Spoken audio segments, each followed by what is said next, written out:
Bom dia, tudo jóia? Sou professora de língua portuguesa. Meu nome é Eliane. Estarei trabalhando com vocês neste primeiro e segundo horário sobre romantismo no Brasil. Nós já havíamos até começado a falar sobre isso.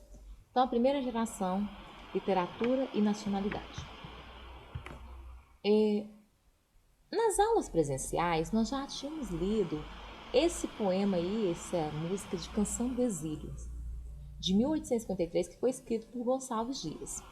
Se vocês lembram claramente, quando nós lemos, fala sobre o amor que ele tinha pela pátria. Olha só, diz assim: minha terra tem palmeiras, onde canta o sabiá. As aves que aqui gorjeiam, não gorjeiam como lá.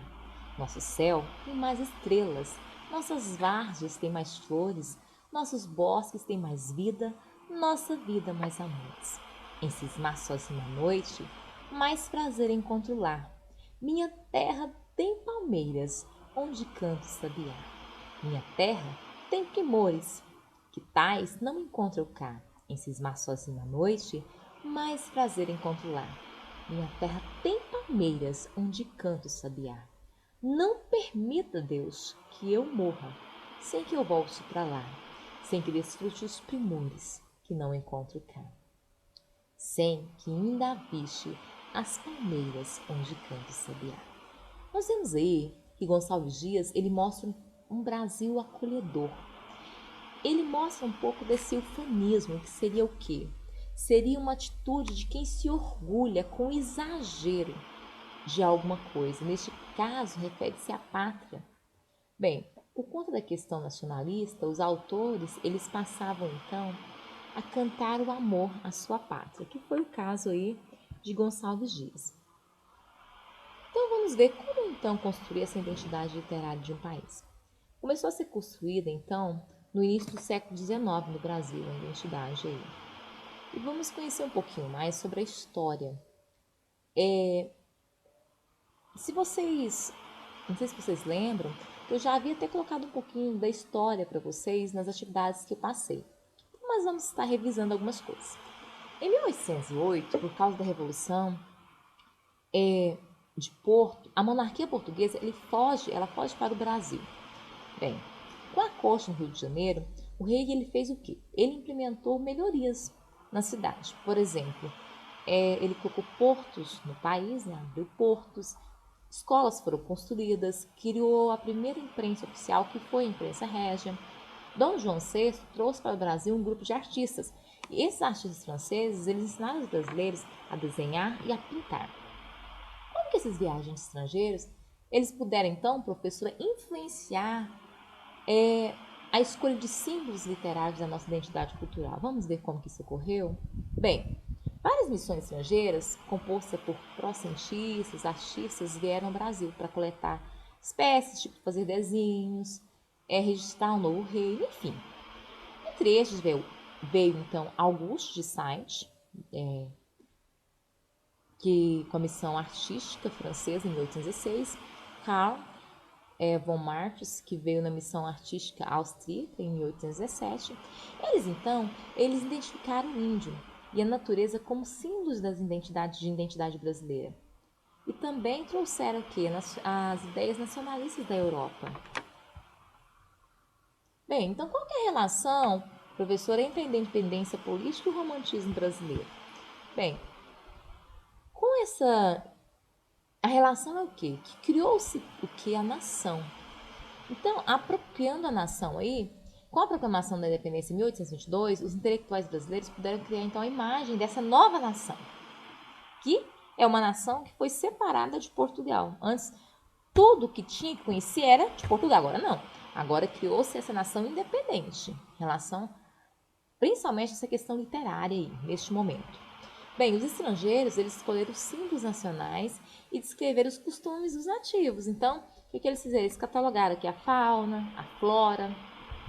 E a missão dos próximos textos seria apresentar ao mundo a nova face do Brasil. E os textos, então, eles divulgaram o quê? Os índios e a natureza exuberante que tinha no Brasil. A poesia indianista, segundo Gonçalo de Magalhães, ele diz assim, ó: cada povo tem sua literatura própria. como cada homem seu caráter particular, cada árvore seu fruto específico. Bem, os poetas eles queriam divulgar então a identidade nacional da literatura e ao mesmo tempo eles queriam mostrar o amor à pátria e para que assim pudesse se livrar então daquelas influências portuguesas, mostrando a valorização ou valorizando a pátria onde eles estavam. Devido a isso que surgiu esse amor, né, esse ufanismo, esse, vamos dizer assim, essa atitude exagerada de orgulho à pátria. Bem, esses textos que foram escritos, eles podiam ser considerados tanto nativistas ou indianistas. E foram textos escritos para mostrar a beleza da natureza, a imagem dos índios, mostrando a identidade. Nós podemos citar aqui dois romancistas dessa época, dois que foi José de Alencar e Gonçalves Dias, o romancista e o poeta, que foi importante românticos indianistas. Nós podemos citar uma obra famosa de José de Alencar, não sei se vocês já conhecem, se não, gostaria que vocês estivessem lendo a obra que diz Iracema, que é uma obra maravilhosa que vai representar exatamente os nativistas. Bem, vamos iniciar então um pouquinho o romantismo. Alguns escritores que moravam em Paris, o grupo de Paris, resolveu então criar uma revista que estaria trazendo interesses nacionais. Então, a pessoa que escreveu, o fundador, nós podemos dizer, do romantismo no Brasil, com suas publicações, foi Gonçalves de Magalhães, que publicou Suspiros Poéticos e Saudades em 1866. E foi criado, então, em 1866, a revista A Niterói, Revista Brasiliense de Ciências e Letras. E aí foi aonde foi publicado, então, essa publicação de Suspiros Poéticos e Saudades de Gonçalves Magalhães. O livro ele traz poemas que mostram a crença do progresso da humanidade, tá?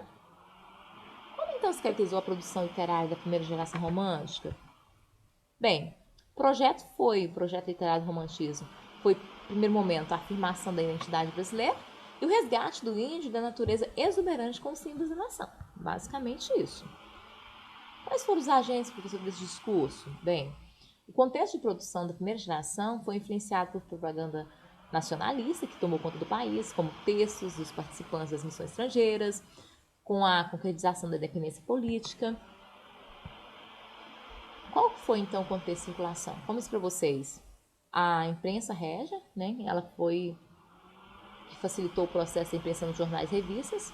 E depois ela abriu também porta para outras publicações, que além da Niterói, mais outras revistas foram utilizadas, como a Minerva Brasiliense e a Guanabara.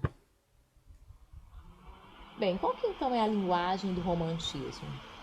Bem, os versos indianistas, eles na realidade, eles não seguiam a liberdade formal do romantismo, tá? Eles tinham uma métrica e tinha rimas. Os autores davam rimas aos poetas de uma forma que ficasse semelhante ao som de tambores, para poder então aproximar o leitor das culturas indígenas, ok? E dessa forma, o que eles faziam? Dessa forma, eles acabavam que chamando a atenção desses leitores para ler os escritos deles. Então, usavam também como ferramenta a canalização da natureza brasileira, fazendo a mesma com o cenário do poema. Joia? Expressando assim o sentimento dos índios. Quais são as características do romantismo? Nacionalismo, esse ufanismo, que é esse sentimento exagerado aí de amor pela pátria, exaltação da natureza, o índio como um grande herói e o sentimentalismo. Eu vou ler para vocês, nós havíamos comentado anteriormente que Gonçalves Dias, ele escreveu então Juca Pirama. Olha só para vocês conhecerem um pouquinho sobre. No meio das tapas, de amenos verdores, acerca de troncos cobertos de flores, alteiam-se os tetos da altiva nação. São muitos seus filhos, nos ânimos fortes, temíveis na guerra, que em densas cortes assombram as matas da imensa extensão. São rudos, severos, sedentos de glória.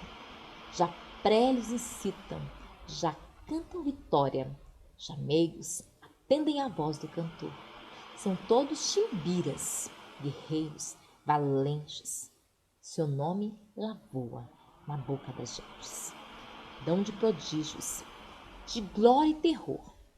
No centro da taba se estende um terreiro, onde ora se aduna o concílio guerreiro.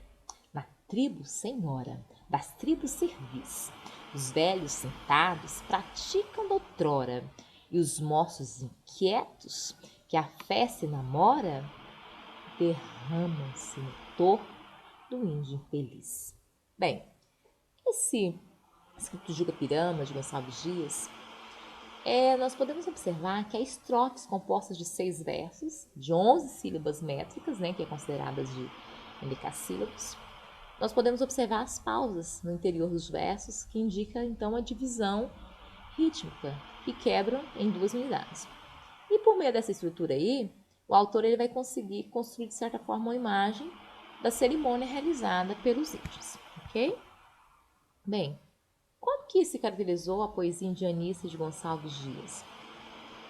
E Gonçalves Dias, os índios, a pátria e o amor. Vamos falar um pouquinho sobre isso. Quem foi, na realidade, Gonçalves Dias? Ele foi um grande nome, como nós já vimos anteriormente, da geração romântica brasileira. Ele é de origem mestiça, filho de comerciante português e de uma cafusa. Ele foi para Portugal fazer direito em Coimbra. Descobriu então alguns textos românticos de Almeida, Garrett e Alexandre Herculano, que influenciou então em seus escritos. Quais foram as obras principais dele? Foi Os Primeiros Cantos, Leonor de Mendonça, que foi uma peça de teatro, Segundos Cantos, As Cestilhas do Frei Então e Os Últimos Cantos. Quais foram os temas abordados? A natureza, a pátria, a religião.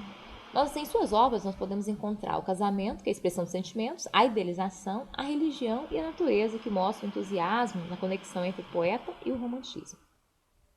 Bem, o bravo índio brasileiro. As obras dele sobre os índios são as que fizeram maior sucesso. Bem, construía a imagem do índio como um nobre herói, e as obras dele eram feitas com ritmo, como música.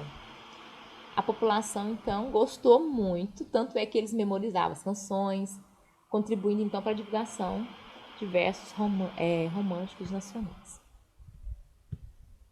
As obras dele com os índios foram os Timbiras, os Cantos do Piaga, a Deprecação e Juca Pirama, que nós demos um poema sobre.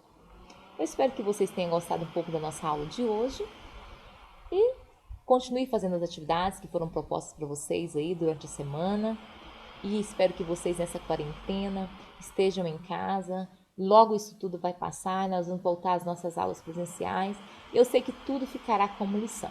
Qualquer dúvida, me procurem, vocês têm meu telefone, tem nosso grupo lá do WhatsApp de atividades. Então, que nós possamos juntos vencer esse momento e até a próxima aula. Um abraço e boas atividades para vocês.